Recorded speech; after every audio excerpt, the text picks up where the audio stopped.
Welcome to RI.com.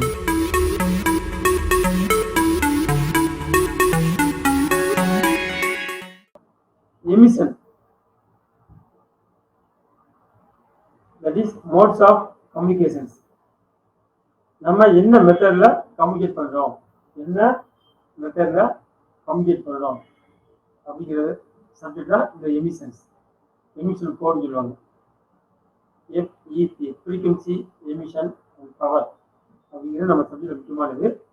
எந்த ஃப்ரீக்வன்சியை எந்த மோடில் எந்த டைப்ல நம்ம டிரான்ஸ்மிட் பண்ணலாம், எத்தனை வாட்ஸ் யூஸ் பண்ணலாம் அப்படிங்கிறது நமக்கு ரூல்ஸ் இருக்குது.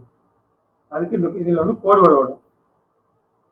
Classes of emissions are designated by groups of a minimum of 3 characters.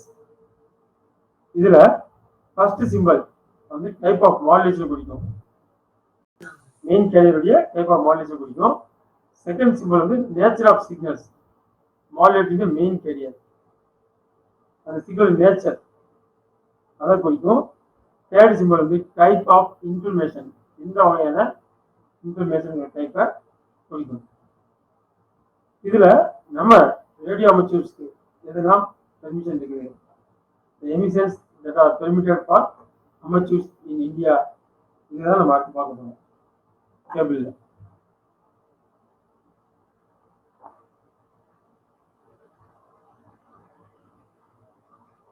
இது ஒரு டேபிள். இதுல description, emission, first symbol, second symbol, third symbol, மூணுக்குள்ள மீனிங்ஸ் கொடுத்துருக்கோம். எல்லாம் பார்த்தீங்கன்னா செகண்ட்ல ஒரு எமிஷன் கோட் இருக்குல்ல, அது எல்லாமே 3 டிஜிட் இருக்கும். 2 அல்பபெட்டிக் நடுவில் ஒரு நம்பர் இருக்கும். இது ஏ அப்படி வந்துச்சுன்னா எல்லாருக்கும் ஒரே மீனிங் தான். ஃபர்ஸ்ட்ல வந்துச்சுன்னா, செகண்ட்ல 1 வந்துச்சுன்னா எல்லாருக்கும் ஒரே மீனிங் தான். மூணாவது கேரக்டர்ல ஏ வந்தா எங்க வந்தாலும் ஒரே மீனிங் தான். இதுல ஃபர்ஸ்ட்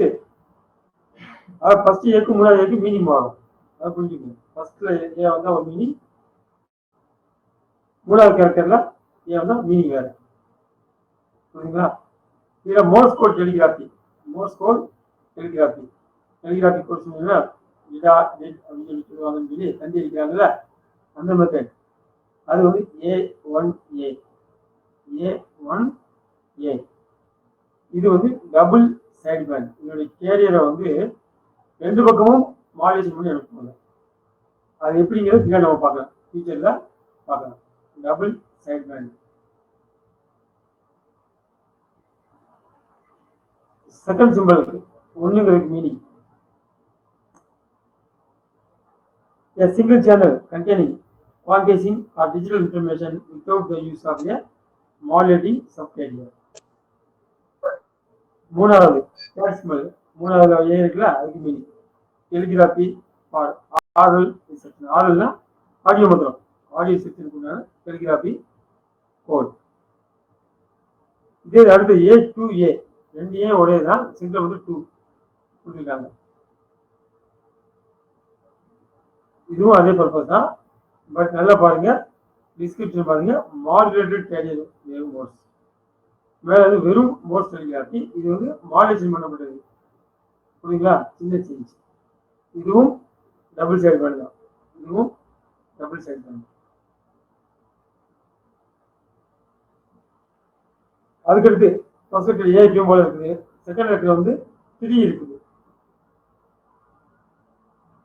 அப்போ ஃபர்ஸ்ட் லெட்டர் ஏக்கு எப்பயும் போல double side band. Second numeral 3க்கு வந்து single channel containing information, single channel containing some information. அது என்ன வகையான இன்ஃபர்மேஷன் அப்படின்னு சொல்றது மூணாவது பேண்ட்ல இருக்குது. சிங்கிறது, சிக்கு மீனிங் ஃபேக்ஸ் சொல்லுவீங்களா, கேள்விப்பட்டிருக்கோம். ஃபேக்ஸ் அதான் ரெசியூமரி கம்யூனிகேஷன் சொல்லுவாங்க. இப்போ ஜெராக்ஸ் கொடுக்கணும்ல, அந்த மாதிரி ஜெராக்ஸ் ஒரு டாக்குமெண்ட்டை ஜெராக்ஸ் மாதிரி இன்னொருக்கு அப்படியே அனுப்பிச்சிடும், சிக்னலாகவே அனுப்பிச்சிடும். இந்த இமெயில் வந்துருச்சு, அதனால இந்த ஃபேக்ஸ் பர்பஸ் கொண்டு போச்சு. இமெயிலில் வந்ததுனால ஸ்கேன் பண்ணி மெயில் அனுப்பிச்சிடணும். இதுக்கு முன்னாடி வந்து ஃபேக்ஸ் மிஷின் நிறைய பேர் யூஸ் பண்ணாங்க. அதுக்கடுத்து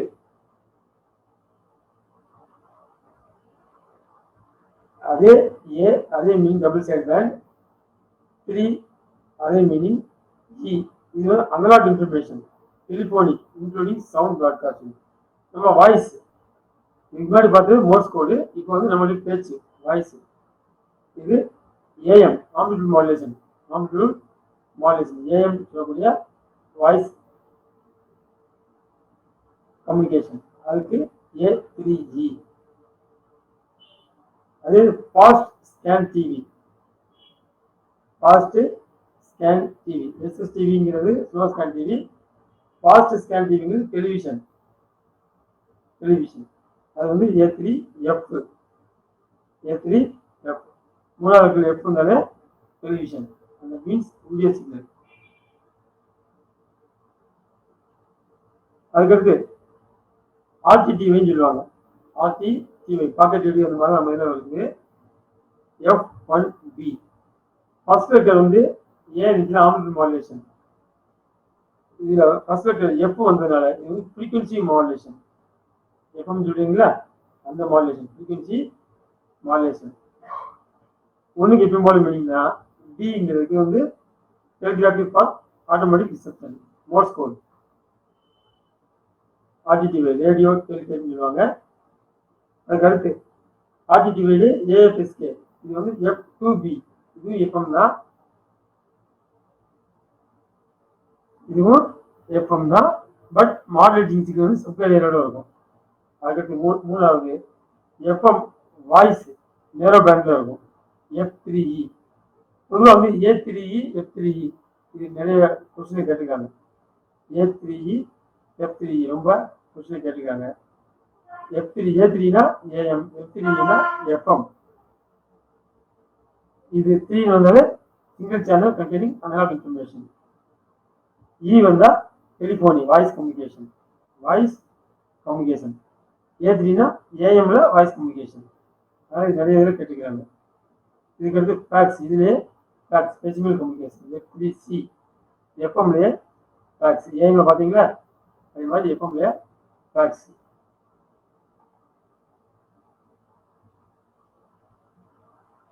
இதுக்கடுத்து இதுக்கு முன்னாடி எல்லாமே டபுள் சைடு பேண்ட். சிக்னல் வந்து மேலேயும் போகுது, கீழே வந்து பாசிட்டிவ் சைக்கிள் நெகட்டிவ் சைக்கிள் ரெண்டு வரும். ரெண்டையுமே சேஞ்ச் பண்ணி மாடல் பண்ணி அனுப்புறது டபுள் சைடு பேண்டு. அதில் ஏதாச்சும் ஒரு பகுதியை கேரியரில் ஒரு பகுதியை மாடல் பண்ணால் அதுக்கு பேர் டபுள் சைடு பேண்டு. அது பேர் சிங்கிள் சைடு பேண்டு. ஏதாச்சும் ஒரு பகுதியை மாடல் பண்ணால் அது பேர் சிங்கிள் சைடு பேண்டு.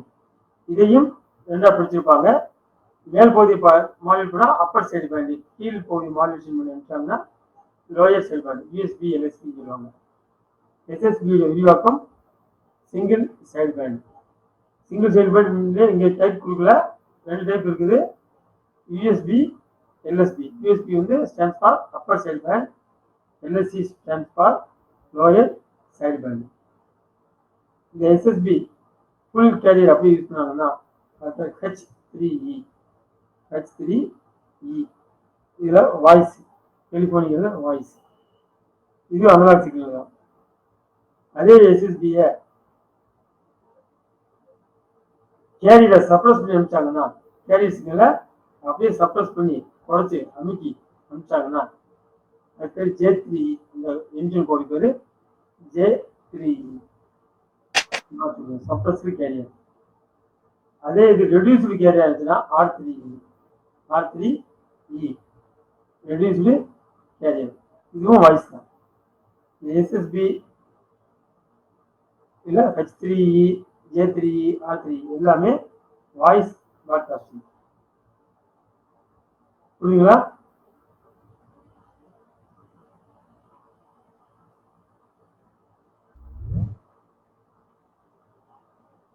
இதுக்கடுத்து நம்ம பார்க்கக்கூடிய கண்டென்ட்ஸ். இப்போ டைப்ஸ் ஆஃப் எமிஷன் பார்த்தீங்க. A1A, A3E, F3E, H3E பார்த்தீங்க. இந்த டைப்ல நமக்கு என்ன ஆதரைஸ் பண்ணியிருக்காங்க, என்ன பவர் அப்படிங்கிறது நம்ம நெக்ஸ்ட் பார்க்க போறோம். ஃப்ரீக்வன்சியில டைப்ஸ் ஆஃப் எமிஷன்ல நமக்கு என்ன ஆதரைஸ் கொடுத்துருக்காங்கிறத பார்க்க போறோம். நம்ம அமைச்சர் ஆப்ரேஷனுக்கு. ஏற்கனவே சொன்ன டைப்ஸ் ஆஃப் லைசன்ஸ் 2 டைப்ஸ் இருக்குது. ரெசிடென்ட் கிரேட், ஜெனரல் கிரேட்னு சொல்லி 2 டைப் இருக்குது. இந்த அட்டவணையை பார்த்தீங்கன்னா டேபிளில் பார்த்தீங்கன்னா தெரியும். ஃபர்ஸ்ட் இதில் உள்ளது பேண்டு, அதுக்கடுத்து ஃப்ரீக்வன்சிஸ், அதுக்கடுத்து என்ன டைப் ஆஃப் எமிஷன், இப்போ பார்த்த எமிஷன் கோடு, அதுக்கடுத்து மேக்ஸிமம் டிசி பவர், இது ரெசிடென்ட் கிரேடுக்கு. அதே மாதிரி ஜெனரல் கிரேடுக்கு emission code, maximum DC power. வேற ஏதாச்சும் டீடைல்ஸ் அந்த ரிமார்க்ஸ் கொடுத்துருப்போம். புரியுங்களா? இல்லை பேண்டு ஏற்கனவே பார்த்தோம்னா அந்த பேண்ட் வந்து 160 மீட்டர் பேண்டா இருந்துச்சுன்னா, 160 மீட்டர் வேவ்லென்த் பேண்டா இருந்துச்சுன்னா நமக்கு அனுமதிக்கப்பட்ட ஃப்ரீக்வன்சியானது 1820 இருந்து 1860 கிலோவாட்ஸ் வரைக்கும் நமக்கு அனுமதிக்கப்படுது. அதே இது 80 மீட்டர் பேண்டா இருந்துச்சுன்னா நமக்கு அனுமதிக்கப்பட்ட ஃப்ரீக்வன்சி வந்து 3500 கிலோவாட்ஸ் வந்து 3700 கிலோவாட்ஸ் வரைக்கும் என்ன ஃப்ரீக்வன்சி யூஸ் பண்ணிக்கலாம்.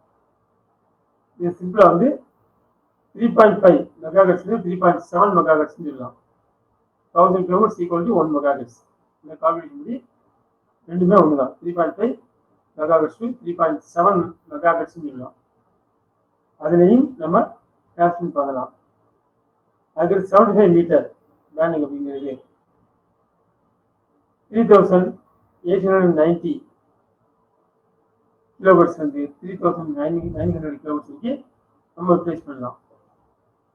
இதுல ஸ்டார் கொடுத்துருக்காங்க. அது சில கண்ட்ரீஸ்ல தான் அலோடு, மிச்சம் அலோடு கிடையாது.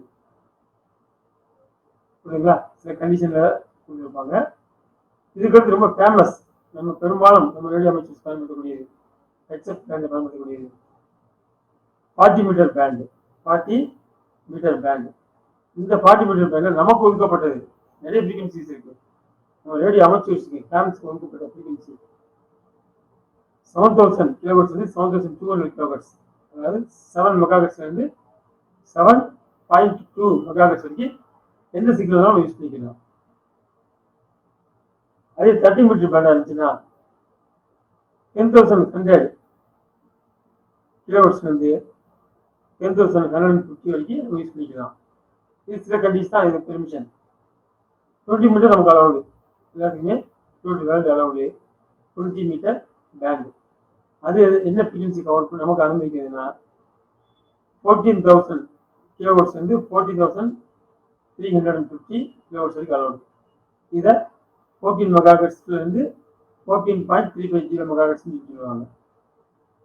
அதே 70 மீட்டர் பேண்டா இருந்துச்சுன்னா 18068 அது கிலோவாட்ஸ் வந்து 18168 கிலோவாட்ஸ் வரைக்கும் நமக்கு அனுமதிக்கப்படுது. இந்தியாவில் கிடையாது. அதே மாதிரி 15 மீட்டர் பேண்ட்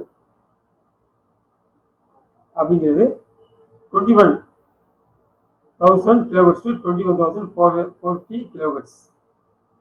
21 அதாவது 21 மெகாஹெர்ட்ஸ்ல இருந்து 21.450 மெகாஹெர்ட்ஸ் வரைக்கும் 15 மீட்டர் வேவ்லென்த்ல பேண்டை பிடிக்கும்.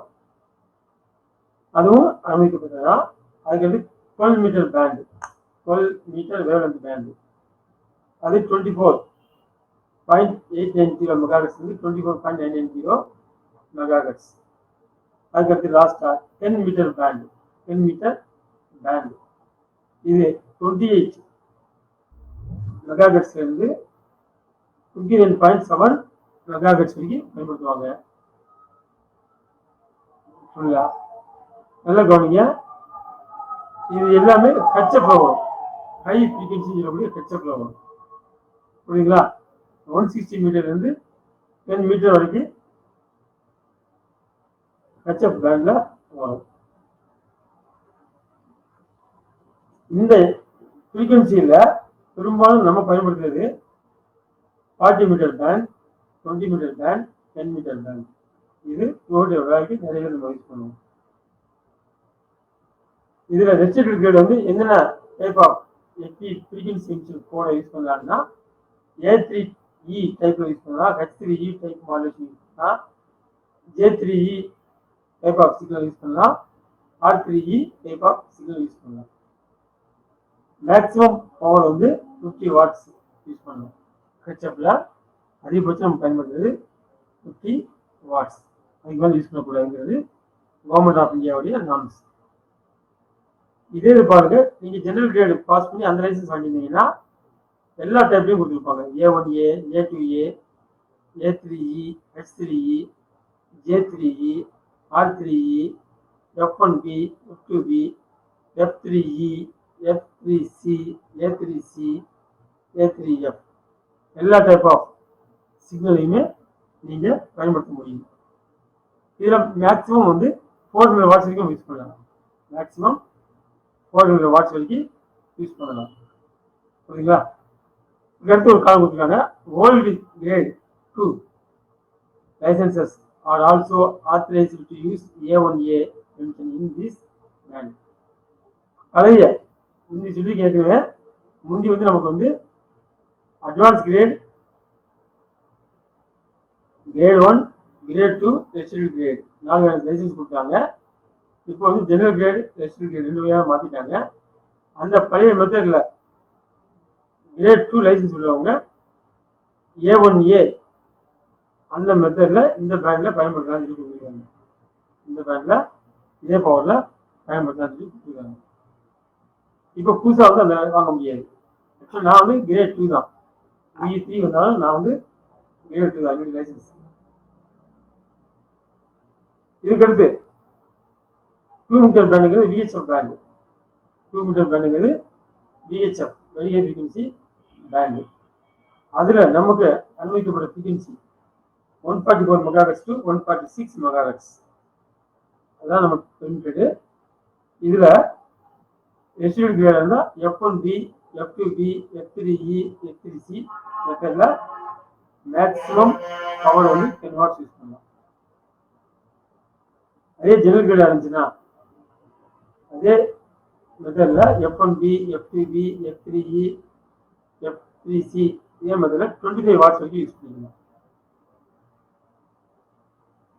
பாருங்க, ரிமார்க்ல கொடுத்துருப்போம். ஒன்று world grade 2 licences are also authorised to use A1A and A2A emissions in this band. புரியுங்களா? இதுக்கடுத்து 70 சென்டிமீட்டர் பேண்ட் ஒன்று கொடுத்துருக்கோம். 2 மீட்டர் பேண்டுங்கிறது VHF. இந்த 70 சென்டிமீட்டர் பேண்டுங்கிறது UHF சொல்லக்கூடிய அல்ட்ரா ஹை ஃப்ரீக்வன்சி வரும். அந்த UHFல நமக்கு ஒதுக்கப்பட்ட ரேடியோ அமைச்சர் ஒதுக்கப்பட்ட ஃப்ரீக்வன்சி வந்து 434 MHz to 438 MHz. 434 MHz to 438 MHz எந்த ஃப்ரீக்வன்சி நம்ம யூஸ் பண்ணிக்கலாம். அதே இது எமிஷன் அதே மெத்தட்ஸ் 10 வாட்ஸ், ஜெனரல் கிரேட் வந்து 25 வாட்ஸ். கடைசியாக ஒன்று கொடுத்துருக்கோம். இப்போ ரீசெண்டாக கொடுத்ததுதான் 5725 MHz இருந்து 5840 MHz. அதுவும் நமக்கு ஆப்ஷன். கீழே கண்டிஷன்ஸ் கொடுத்துருக்கோம். ஸ்டார் போட்டா primary shared basis as per the relevant provision of radio location. Asterisk போட்டிருந்தாங்கன்னா and secondary basis as per the relevant provision of radio location. Dollar symbol போட்டிருந்தாங்கன்னா authorisation is on non interference and non protection basis. இது எல்லா இடத்துலையும் permission கிடையாது. அந்த சிம்பிளுக்கு தகுந்த மாதிரி meaning மாறும். இது வந்து 2 மீட்டர் ரொம்ப முக்கியம். பொதுவாக நமக்கு இது என்ன கொஸ்டின் கேட்பாங்கன்னா ஃப்ரீக்வன்சி போட்டு இது எந்த பேண்ட்ல வந்து கேட்பாங்க. அதாவது இந்த பேண்ட் 2 மீட்டர் பேண்ட்ல மேக்ஸிமம் எவ்வளோ பவர் யூஸ் பண்ணலாம், ரெசிடென்ட் கிரேட்னா அதாவது ஜெனரல் கிரேட்னா எவ்வளோ பவர் யூஸ் பண்ணலாம் அந்த மாதிரி கேட்பாங்க. பெரும்பாலும் நம்ம கேட்கறது 40 meter, 20 meter, 10 meter, 2 meter, 70 meter. இது பெரும்பாலும் நமக்கு கேட்பாங்க. மிச்சம் இதில் ஜாஸ்தி இது கேள்வி கேட்டது இல்லை. சரி, அடுத்தது ஃப்ரீக்வன்சி கண்ட்ரோல் அண்ட் மெஷர்மெண்ட். ரொம்ப முக்கியமான பாயிண்ட் தான். The transmitter must be tuned accurately so that no energy is radiated outside the authorized bands. நம்முடைய டிரான்ஸ்மிட்டர் கண்டிப்பாக துல்லியமாக அக்யூரேட்டாக டியூன் பண்ணி வச்சிருக்கணும். நம்முடைய டிரான்ஸ்மிட் பண்ணக்கூடிய சிக்னலுடைய எனர்ஜி வந்து நமக்கு ஒதுக்கப்பட்ட ஃப்ரீக்வன்சி தவிர மிச்ச ஃப்ரீக்வன்சிக்கு மாறக்கூடாது. அந்த அளவுக்கு ஃப்ரீக்வன்சி பக்காவாக வச்சுருக்கணும். ஏன்னா அது மாறிச்சுன்னா குவாலிட்டி கம்மியாக இருந்துச்சுன்னா அடுத்தவங்களுடைய கம்யூனிகேஷன் பாதிக்கப்படும். ரொம்ப ரொம்ப முக்கியமான ரோல் இது. அது செக் பண்ணுறதுக்கு தனியாக எக்யூப்மெண்ட்ஸ் இருக்குது. அதான் நெக்ஸ்ட் இதில் கொடுத்துருக்கோம். இதில் reliable frequency measuring device must be available at the station to check the correct frequencies of the signals. அதனால் நம்ம frequency measuring device வச்சுதான் நல்லது. நம்மளுடைய இதை செக் பண்ணுறது மார்க்கெட் ஸ்டேஷனில் கண்டிப்பாக வச்சுருப்பாங்க. மார்க்கெட் ஸ்டேஷனில் கண்டிப்பாக வச்சுருப்பாங்க. புரியுதுங்களா? டவுட்ஸ் இருக்குங்களா?